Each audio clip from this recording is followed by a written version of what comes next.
નમસ્કાર. ચલો આજે આપણે ધોરણ 7 માં પ્રકરણ 1 માં સ્વાધ્યાય 1.1 દાખલાઓની સમજ મેળવીએ. પ્રશ્ન 1 છે કે પૂર્ણાંક સંખ્યાઓની એવી જોડી લખો જેનો એ વિભાગ છે કે સરવાળો ઋણ 7 હોય. જોડી એટલે આપણે એવા બે પૂર્ણાંકો લખવાના છે જેનો સરવાળો ઋણ 7 હોય છે. અહીંયા ક્રિયા સરવાળાની છે માટે પહેલા આપણે સરવાળાનું નિશાન મૂકીશું. હવે અહીંયા ડાબી બાજુ અને જમણી બાજુ કોઈ પણ બે પૂર્ણાંક લખવાનો છે જેનો સરવાળો ઋણ 7 થવો જોઈએ. જેમ કે અહીંયા હું લખીશ ઋણ 9 + 2. બરાબર. ચાલો આપણે એનો જવાબ કરીએ.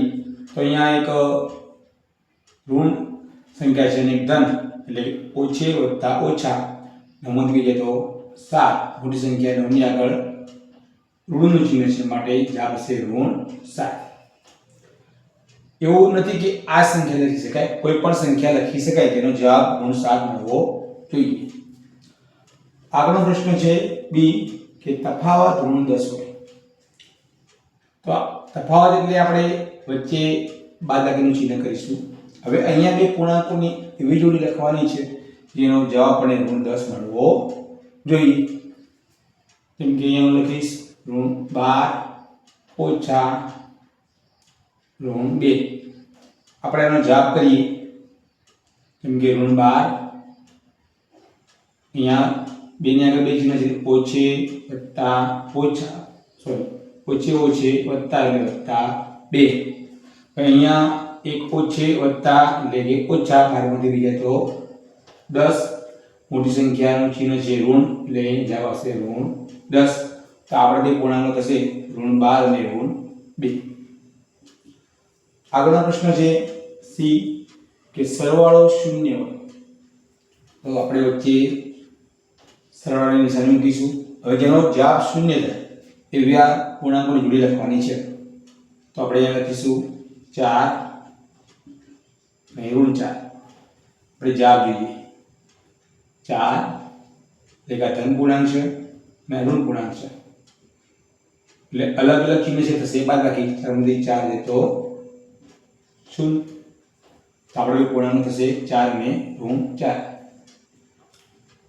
પ્રશ્ન 2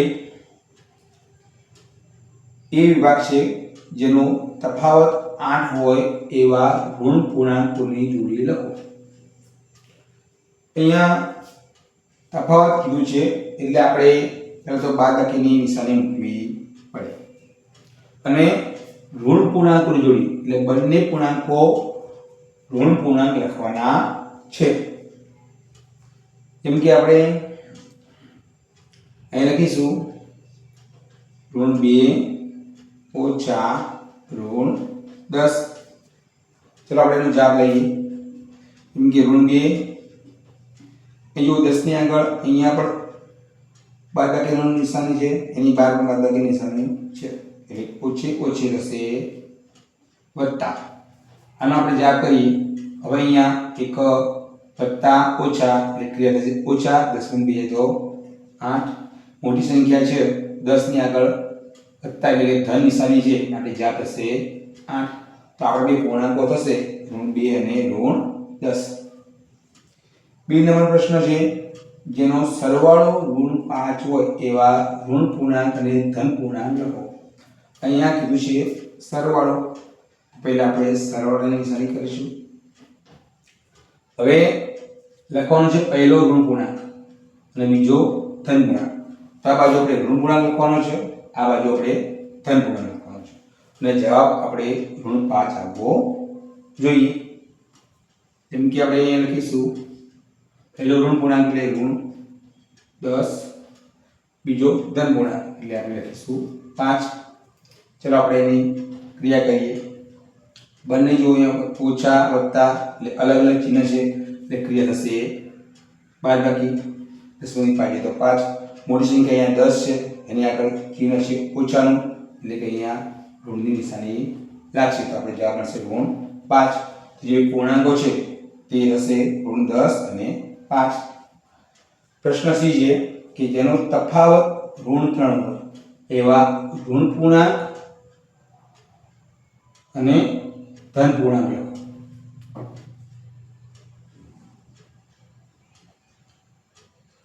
તફાવત એટલે આપણે કરીશું પહેલા તો બાદબાકી અને પહેલા લખવાનું છે ઋણ પૂર્ણાંક અને પછી ધન પૂર્ણાંક.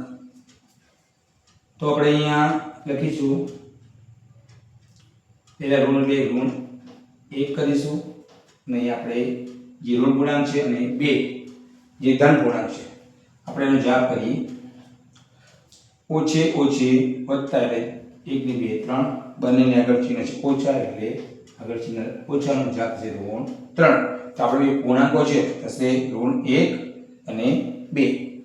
પ્રશ્ન 3 કે ક્વિઝના 3 ક્રમિક રાઉન્ડ પછી એ ટીમના ગુણ ઋણ 40 10 0 છે અને ટીમ બીના ગુણ 10 0 ને ઋણ 40 છે. કઈ ટીમના ગુણ વધુ છે? શું આપણે કહી શકીએ કે પૂર્ણાંક સંખ્યાઓને કોઈ પણ ક્રમમાં ઉમેરી શકીએ? અહીંયા પહેલો પ્રશ્ન છે કઈ ટીમના ગુણ વધુ છે. તો પહેલા તો આપણે ટીમ A અને ટીમ B ના કુલ ગુણ કેટલા થાય પહેલા શોધવા પડે. ચલો આપણે પહેલા A ટીમના ગુણ શોધીએ. A ટીમના ગુણ બરાબર પહેલા છે ઋણ 40 પછી 10 વત્તા 10 અને 0. ચલો આપણે સરળ કરીએ. આપણે જૂથનો નિયમનો ઉપયોગ કરશું એટલે 40 ને 10 નો સરળ કરશું એટલે ઋણ 40 ને 10 ઋણ 40 વત્તા 10 અહીંયા ઓછે વત્તા ઓછા એટલે 40 માં 10 છે તો 30. મોટી સંખ્યા આગળ ઓછાનું નિશાની છે અહીંયા માટે આપણે ઓછા એટલે કે ઋણ 30 કરીશું વત્તા 0. હવે કોઈ પણ સંખ્યામાં 0 ઉમેરી જવાબ એની સંખ્યા મળે છે એટલે ઋણ 30 ના ઋણ 30. તો એ ટીમના ગુણ થશે ઋણ 30. હવે બી ટીમના ગુણ એમને મળે છે પહેલા 10 પછી 0 પછી ઋણ 40. અહીંયા પણ આપણે જૂથનો નિયમનો ઉપયોગ કરીએ. પહેલા આ બંનેનો સરવાળો 10 વત્તા 0 એટલે કે 10 વત્તા ઋણ 40 ના ઋણ 40. અહીંયા આપણે જોઈએ તો 40 ની આગળ અહીંયા અંદરની બાજુએ ઓછા એટલે કે ઋણની નિશાની છે અને 12 વત્તા એટલે કે ધનની નિશાની છે. કોઈ પણ સંખ્યા આગળ બે નિશાની હોય તો આપણે નિયમ પ્રમાણે એક નિશાની દૂર કરવી પડે. પહેલા આપણે 10 લખીશું. અહીંયા વત્તા ઓછા એટલે થશે ઓછા એટલે નિશાની દૂર કરવા માટે ઓછા અને 40. હવે આપણે આગળ ગણીએ. અહીંયા આ છે 10 એ ધન પૂર્ણાંક એટલે કે વત્તા કહેવાય અને 40 ના આગળ ઓછા એટલે કે ઋણ પૂર્ણાંક કહેવાય. એટલે વત્તે ઓછા થશે બાદબાકી એટલે 40 ને 10 એટલે તો 30. મોટી સંખ્યા 40 છે 40 ની આગળ બાદબાકી એટલે કે ઋણની નિશાની છે તો અહીં આપણે કરશું ઋણ 30. આપણો જવાબ થશે ઋણ 30. પ્રશ્ન છે કે કઈ ટીમના ગુણ વધુ છે? તો એ ટીમના પણ ઋણ 30 મળે છે બે ટીમના પણ ગુણ ઋણ 30 મળે છે. તો આપણે લખીશું બંને ટીમના ગુણ સરખા છે. હવે આગળ પ્રશ્ન છે કે શું આપણે કહી શકીએ કે પૂર્ણાંક સંખ્યાઓને કોઈ પણ ક્રમમાં ઉમેરી શકીએ? તો અહીંયા જો અહીંયા સંખ્યા સરખી છે જેમ કે ઋણ 40 10 અને 0. અહીંયા પણ ઋણ 40 10 અને 0 છે. અહીંયા અને અહીંયા માત્ર સંખ્યાનો આપણે ક્રમ બદલ્યો છે પણ જવાબ એટલે કે પરિણામમાં ફેર પડતો નથી. પરિણામ એ ને એ જ મળે છે. માટે આપણે કહી શકીએ કે આ પૂર્ણાંક સંખ્યાઓને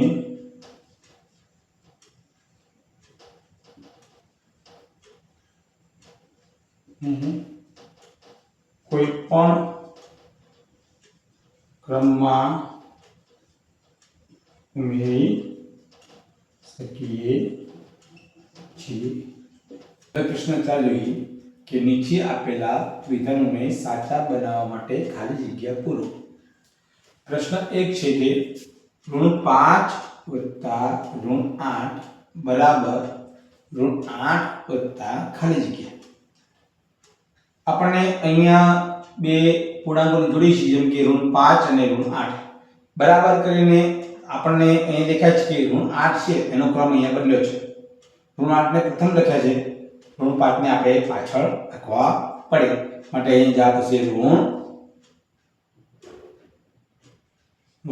5. અહીંયા ક્રમનો ગુણધર્મ લાગુ પડે છે. આગલો પ્રશ્ન છે ઋણ 53 વત્તા ખાલી જગ્યા બરાબર ઋણ 53. એટલે કે ઋણ 53 માં કઈ સંખ્યા ઉમેરીએ તો જવાબ આપણે ઋણ 53 જ મળે. એટલે કે ઋણ 53 ના 53 મળે છે, એટલે કે જવાબ એનો જ રહેશે, જવાબ બદલાતો નથી. એનો મતલબ સરવાળા માટેની અહીંયા તટસ્થ સંખ્યા તો 53 માં આપણે એટલે કે ઋણ 53 માં આપણે 0 ઉમેરીએ તો આપણને જવાબ ઋણ 53 જ મળશે. તો આ જે 0 છે એ સરવાળા માટેની તટસ્થ સંખ્યા છે, તો અહીંયા આપણે 0 મૂકવી પડે, જેથી આપણને જવાબ ઋણ 53 નો ઋણ 53 જ મળે. પ્રશ્ન 3 કે 17 વત્તા ખાલી જગ્યા બરાબર 0. અહીંયા છે 17 માં કેટલા ઉમેરીએ તો જવાબ આપણને 0 મળે. જેમ કે આપણે વાત કરીએ ઋણ 5 વત્તા આપણે ઋણ 5 કરીએ તો જવાબ આપણને 0 મળશે.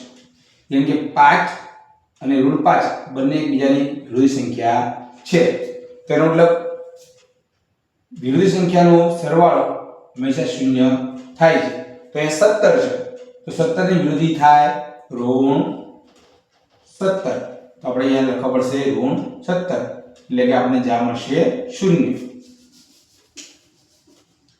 આગલો પ્રશ્ન છે 13 વત્તા ઋણ 12 ફરીથી વાંચીએ રકમ કૌંસમાં 13 વત્તા ઋણ 12 કૌંસ પૂરો વત્તા ખાલી જગ્યા બરાબર 13 વત્તા કૌંસની અંદર ઋણ 12 વત્તા ઋણ 7.